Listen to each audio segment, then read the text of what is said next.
तो hello and welcome back students to AIB education and study with Anas sir. So आज की इस class में हम स्टार्ट करते हैं अपनी class 11 political science chapter number 7 संघवाद। और आज की इस क्लास में हम डिस्कस करने वाले हैं अपने चैप्टर नंबर 7 के पार्ट 2 के अंदर बेसिकली संघ सूची, समवर्ती सूची और राज्य सूची के अंदर आने वाले सभी विषयों के बारे में। हमारे देश के अंदर सशक्त केंद्र सरकार का जो एक रूप अपनाया गया है वो क्यों अपनाया गया है, क्या इसके महत्वपूर्ण बिंदु हैं, और भी कई सारे इंपॉर्टेंट टॉपिक जो आज हम कवर करने वाले हैं और अपने इस चैप्टर को फिनिश करने वाले हैं। तो शुरू करते हैं क्लास को और समझते हैं सभी इंपॉर्टेंट टॉपिक एंड पॉइंट्स को एक brief, best and short explanation के साथ। So let's start. तो चलिए स्टूडेंट शुरू करते हैं अपनी क्लास को और समझते हैं सभी इंपॉर्टेंट टॉपिक एंड पॉइंट्स को एक brief, best and short explanation के साथ। तो सबसे पहला टॉपिक हमारे पास आता है संघ सूची, राज्य सूची और समवर्ती सूची। यानी कि इनके अंदर हम ये पढ़ने वाले हैं कि आखिर कौन कौन से ऐसे विषय हैं, कौन कौन सी ऐसी लिस्ट है जिसके अंदर सरकारों का बंटवारा हो रखा है कि ये इन सब चीज़ों पर कार्य करेंगी, ये इन विषय पर कार्य करेगी और ये इस विषय पर। तो सबसे पहले हम बात कर लेते हैं संघ सूची की। संघ सूची वह विषय होते हैं जिनके ऊपर सिर्फ और सिर्फ केंद्र सरकार कार्य करती है और केंद्र सरकार के द्वारा दिए गए निर्णय को ही मान्य माना जाता है। जैसे कि पहला आता है हमारे पास प्रतिरक्षा, प्रतिरक्षा इन द सेंस डिफेंस। दूसरा है परमाणु ऊर्जा, विदेशी मामले, युद्ध और शांति, बैंकिंग, रेलवे, डाक और तार, वायु सेवा, बंदरगाह, विदेश व्यापार और मुद्रा। ये सारे संबंधित विषय ऐसे विषय हैं जिनके ऊपर सिर्फ और सिर्फ केंद्र सरकार ही बहुबल तरीके से कार्य कर सकती है और अपने निर्णयों को लागू कर सकती है। अब हम बात करते हैं कुछ ऐसे विषय की जिसके ऊपर सिर्फ और सिर्फ राज्य सरकार ही कार्य करती है, जैसे कि कृषि, पुलिस, स्थानीय शासन, शराब, सार्वजनिक व्यवस्था, वाणिज्यिक व्यापार, पशुपालन और प्रादेशिक लोक सेवा। तो ये सारे ऐसे विषय हैं जिनको एक तरह से राज्य सरकार के हित में डाला गया कि आप इनके ऊपर कार्य कर लीजिएगा। अब हमारे पास एक ऐसी लिस्ट आती है जिसके अंदर हम बात करते हैं समवर्ती सूची, यानी कि एक ऐसी लिस्ट है जिसमें केंद्र सरकार और राज्य सरकार दोनों ही मिलकर कार्य करती हैं। और यहाँ से बेनिफिट पॉइंट ये मिलता है कि जब केंद्र सरकार और राज्य सरकार दोनों मिलकर कार्य कर रही है तो ऐसा नहीं हो सकता कि दोनों के विचार आपस में मिल जाए। तो जब दोनों के विचार आपस में नहीं मिलते तो ये मामला न्यायालय में जाता है और न्यायालय के अंदर ये पूर्ण तरीके से केंद्र सरकार की ही सुनी जाती है। यानी कि इस विषय का जो फैसला है वो केंद्र सरकार के हित में जाता है क्योंकि ये देश से संबंधित है। तो समवर्ती सूची से आपको ये अंदाजा लग गया होगा कि हमारे देश के अंदर केंद्र सरकार को कितनी वैल्यू दी गई है। अब कितनी वैल्यू दी गई है संविधान के माध्यम से वो भी अभी पढ़ने वाले हैं, बट अभी हम बात करते हैं ऐसी कौन सी लिस्ट के अंदर पॉइंट्स आते हैं जो कि दोनों मिलकर कार्य कर रहे हैं। तो पहला है शिक्षा, दूसरा कृषि भूमि के अतिरिक्त यानी कृषि भूमि को छोड़कर जो भी अन्य मामले होते हैं संपदा से संबंधित उसके ऊपर, वन, मजदूर संघ, सामानों में मिलावट और उत्तराधिकारी संबंधित सारे ऐसे विषय हैं जिनके ऊपर दोनों ही सरकारें मिलकर कार्य करती हैं। अब हम बात करते हैं कि हमारे देश के अंदर जो सशक्त केंद्र सरकार की व्यवस्था चल रही है वो आखिर कैसे चल रही है, क्यों चल रही है और संविधान के माध्यम से इसको क्या पॉइंट्स और क्या फैसिलिटीज मिली हुई हैं। चलिए स्टूडेंट्स अब हम बात करते हैं अपने नेक्स्ट टॉपिक की जिसके अंदर हम ये समझने वाले हैं कि भारतीय संगठन के अंदर आखिर केंद्र सरकार को इतनी महत्वपूर्ण क्यों दी गई है, इतनी महत्वता क्यों दी गई है, संविधान के अकॉर्डिंग क्यों दी गई है और वैसे हमें क्यों दी गई है। तो इससे पहले आपने इतनी सारी चीज़ें पढ़ ली, आपने समझा कि संघवाद का मतलब क्या होता है। तो संघवाद का मतलब हमने जाना कि बेसिकली दो सरकारों का, दो राज्यों का मिलकर आपस में काम करने को ही संघवाद कहा जा रहा है। अब सरकारों का सबसे बड़ा उदाहरण भारत देश है और राज्यों का मिलकर काम करने का सबसे बड़ा उदाहरण है अमेरिका। तो सरकार जैसे हमारे देश के अंदर तीन तरीके की है, केंद्र, राज्य और लोक, यानी लोकल गवर्नमेंट जो होती है, उन तीनों को मिलाकर एक तरह से संघवाद हमारे देश के अंदर कायम है। और यहीं पर हम बात करें अमेरिका जैसे देशों की, तो अमेरिका जैसा देश एक देश नहीं है, वो एक ग्रुप है, यानी कि उसके अंदर कई सारे देश सम्मिलित हैं। तो वहाँ पर हर एक रहने वाला देश अगर ये चाहे कि मैं अलग होकर अपना एक अलग राज्य घोषित करूँ तो ये ऐसा वो कर सकता है, वहाँ का संविधान उनको ये इजाज़त देता है।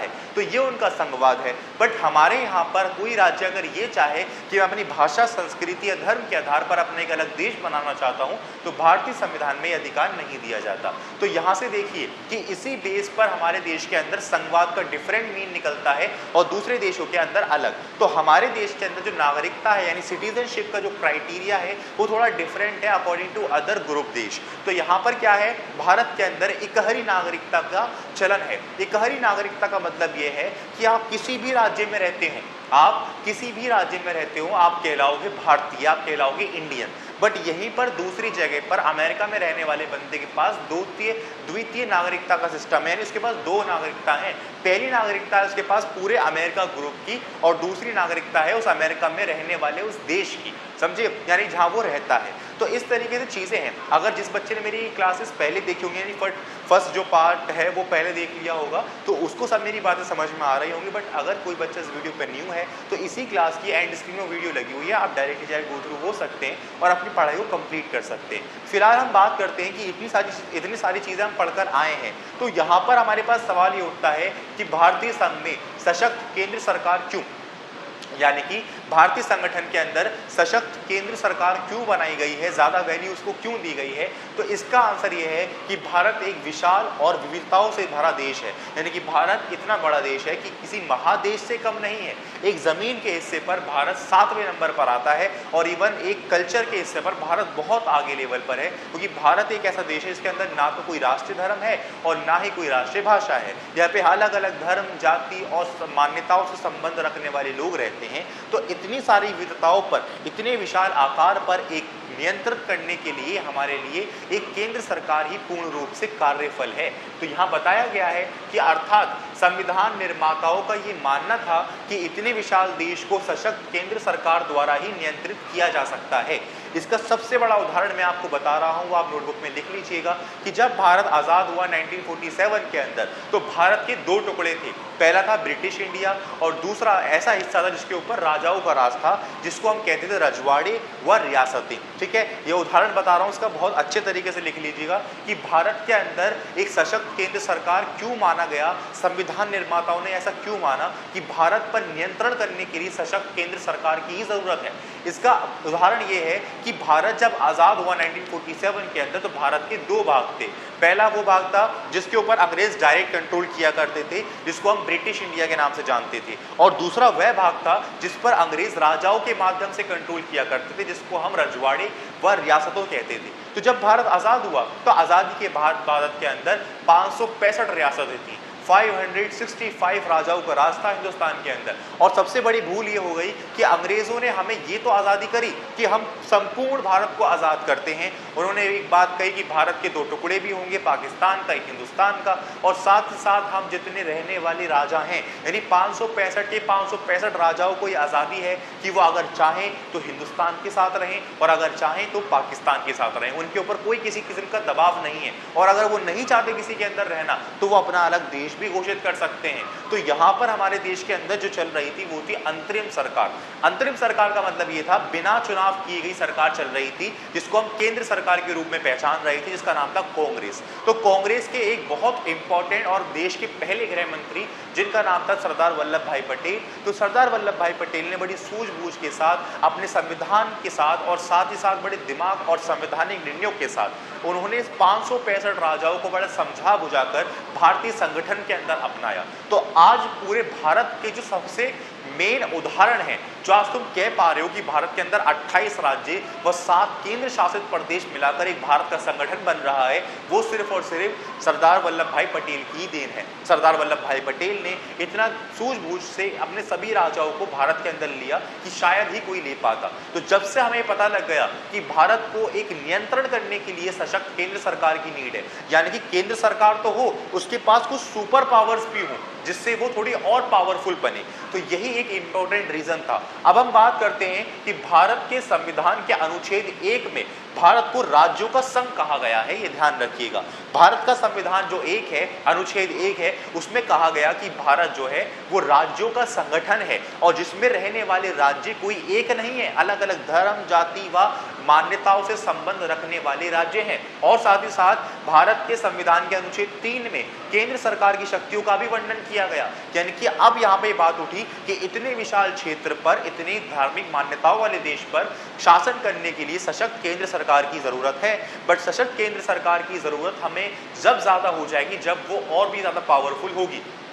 एक होता है ऑथोरिटी, एक होता है रिस्पॉन्सिबिलिटी। तो ऑथोरिटी एंड रिस्पॉन्सिबिलिटी जब भी मेंटेन रहता है तभी कुछ बड़ा होता है, यानी कि ऑथोरिटी अगर ज़्यादा है, रिस्पॉन्सिबिलिटी कम है, तब भी मिसमैच हो जाएगा, और रिस्पॉन्सिबिलिटी ज़्यादा है और ऑथोरिटी कम है, तब भी मिसमैच हो जाएगा। तो इस चीज़ को मतलब बैलेंस रखने के लिए हमें और भी ज़्यादा इंपॉर्टेंस रखी गई केंद्र सरकार की। इसका सबसे बड़ा उदाहरण बेटा ये है, पहला आता है विशेष शक्तियाँ। विशेष शक्तियों का यहाँ से मतलब ये है कि यहाँ पर केंद्र सरकार को ये आज़ादी और ये शक्ति प्राप्त की गई कि भारत के अंदर आने वाले तमाम राज्यों में वो चाहे तो राज्यों का क्षेत्रफल बढ़ा सकती है, वो चाहे तो राज्यों का क्षेत्रफल कम कर सकती है, वो चाहे तो राज्यों के नाम में भी चेंज कर सकती है, वो चाहे तो किसी भी राज्य का नाम बदलकर कुछ और भी रख सकती है। संवैधानिक द्वारा ये छूट दी गई है। ये तो बात हो गई विशेष शक्ति की, क्षेत्रफल बढ़ाना घटाना। एनसीआर जैसे आप सुनते हो, दिल्ली एनसीआर, तो बेसिकली क्या है, ये एक मीटिंग्स तो हैं कि दिल्ली के अंदर ये क्षेत्रफल आना चाहिए, या फिर अल्टीमेटली तुम देख पा रहे हो कि आज के समय में बहुत सारे राज्यों के नाम बदले जाते हैं। ये केंद्र सरकार की देन है। तो हमारे पास जो ये विशेष शक्ति मिली हुई केंद्र सरकार को कि राज्यों के नाम बदलना और उनका क्षेत्रफल बढ़ाना या घटाना, तो उस समय संविधान निर्माताओं ने ये बात भी सोची कि आने वाले समय में हमारे देश के अंदर ऐसा भी हो सकता है कि कोई केंद्र सरकार पूरे देश को एक धर्म के नजरिए से देखे, तो यहाँ पर इस विशेष शक्ति का दुरुपयोग ना हो। तो इसके ऊपर संविधान निर्माताओं ने एक पॉइंट भी ऐड ऑन कर दिया।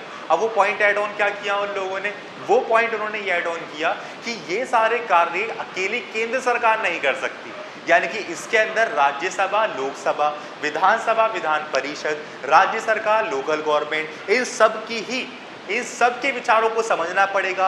अदालत के अंदर इसका केस जाता है तो वहाँ पर भी सुनवाई होगी, जहाँ की पार्लियामेंट्स के अंदर कई बहस भी होंगी, अपने अपने मत रखे जाएंगे, और अगर ये यूजफुल होगा, अगर मत इसके बेस पर आएंगे, इसके फेवर में आएंगे, तभी इन सब चीज़ों को अप्लाई किया जाएगा। That's it. तो इस विशेष अधिकार का दुरुपयोग ना हो, तो संविधान निर्माताओं ने राज्य सरकार को भी इसमें इन्वॉल्व कर दिया। अब हम बात करते हैं आपातकालीन शक्ति।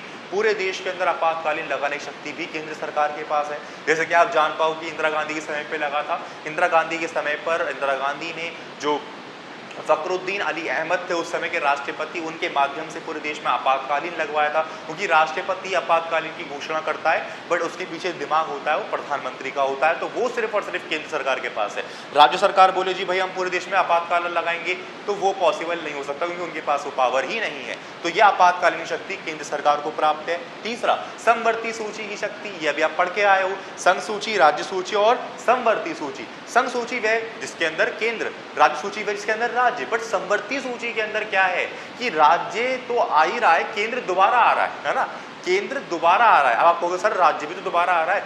नहीं, आप मेरी बात पर अगर ध्यान दिया होगा तो आप ये जानते होंगे कि समवर्ती सूची के अंदर अगर कोई दोनों में बहस हो जाती है तो किसके फेवर में जाता है आंसर, किसके फेवर में जाता है, केंद्र सरकार के फेवर में। तो यानी कि भले ही दोनों का इन्वॉल्वमेंट है समवर्ती सूची में, बट इन केस अगर उनमें कोई बहस होती है तो सुनी सिर्फ और सिर्फ केंद्र सरकार की ही जाएगी।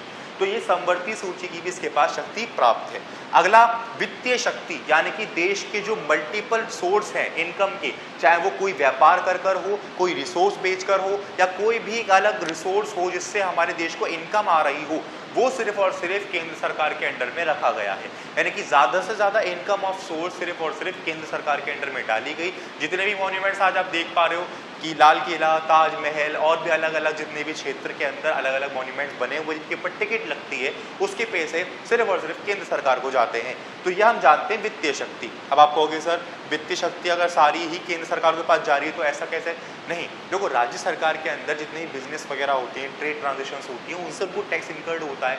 यानी कि अलग अलग जो गुड्स प्रोड्यूस होते हैं, बिकते हैं, उन पे टैक्स प्रोड्यूस होता है। आपने एक नाम तो सुना ही होगा CGST का एंड IGST का। देखो जब हमारे पास 3 फॉर्म आती हैं जीएसटी की, CGST, SGST एंड IGST, ये 3 फॉर्म हमारे पास आती हैं। C का मतलब central goods and service tax and state goods and service tax and then integrate goods and service tax. इसका मतलब देखो स्टूडेंट्स क्या है, सबसे पहले अगर आप दिल्ली में रहते हो और आपने दिल्ली के अंदर ही अपने सामान को बेचा या खरीदा तो आप 2 फॉर्म दोगे। 2 फॉर्म मतलब आप अल्टीमेटली मान लो 18% की GST है तो पे आप 18 ही करोगे, आप कोई ज़्यादा नहीं करोगे, आप पे 18 करोगे, बट उनकी फॉर्म्स अलग अलग होंगी। यानी कि अगर आपने 18% GST पे कर रहे हो आप एक ही स्टेट में रह के, तो आप उसका सिर्फ और सिर्फ 9% की किसको दोगे? राज्य सरकार को दोगे, और 9% आप सेंट्रल को दोगे। ये खास ध्यान रखिएगा, यानी कि 9% राज्य सरकार का और 9% किसका?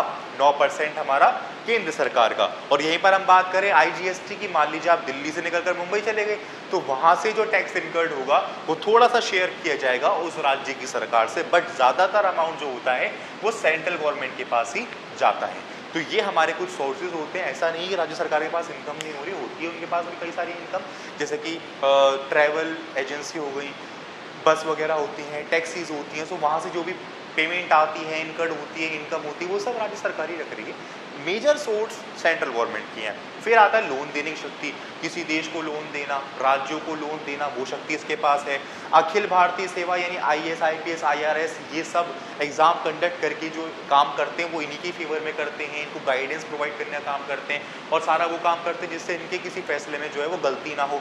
फिर राज्यपाल की नियुक्ति, यानी कि राष्ट्रपति के माध्यम से हर एक राज्य में राज्यपाल की नियुक्ति भी होती है, जो कि एक एजेंट के रूप में काम करता है और उस राज्य के अंदर होने वाली कमियों को, फायदों को केंद्र सरकार तक पहुंचाता है। और केंद्र सरकार अगर देखती है किसी राज्य सरकार से राज्य नहीं संभाला जा रहा, तो वहां पर वो एक राष्ट्रपति शक्ति लगा देती है, यानी कि उनकी सरकार को गिराकर अपनी शक्ति को वहां पर अपनी सरकार को स्थापित करती है। तो ये राज्यपाल की नियुक्ति भी इसका बहुत बड़ा उदाहरण है भारत के अंदर सशक्त केंद्र सरकार बनाने का। सो होपफुली आपको समझ में आया होगा। अगला टॉपिक की तरफ बात करते हैं। 1 या 2 टॉपिक्स बचे हमारे, फटाफट से फिनिश करते हैं और खत्म करते हैं हमने इस चैप्टर को। तो चलिए स्टूडेंट्स, हम बात करते हैं भारतीय संघीय व्यवस्था में तनाव। तो भारतीय संघीय व्यवस्था के अंदर तनाव, यानी कि अभी तक आपने इतनी सारी चीज़ें समझी, उसमें ज़्यादातर जो पल्ला भारी हो रहा है वो केंद्र सरकार का ही हो रहा है। और सबसे बड़ी बात यही है कि इसी वजह से अब जाकर दोनों ही तरीके से केंद्र व राज्य सरकार के बीच में तनाव बने रहते हैं। अच्छा, तनाव बनते क्यों हैं? ये हम आपको पहले वाले पार्ट में समझाया था, दोबारा बता देता हूँ। तनाव बनते क्यों हैं केंद्र व राज्य के बीच में? वो जब बनते हैं जब केंद्र में सरकार अलग होती है और राज्य में सरकार अलग होती है। जब केंद्र की सरकार और राज्य की सरकार एक ही होती है तो वो आपस में सेटलमेंट कर लेते हैं और तब विवादों को हमें कम देखना पड़ता है।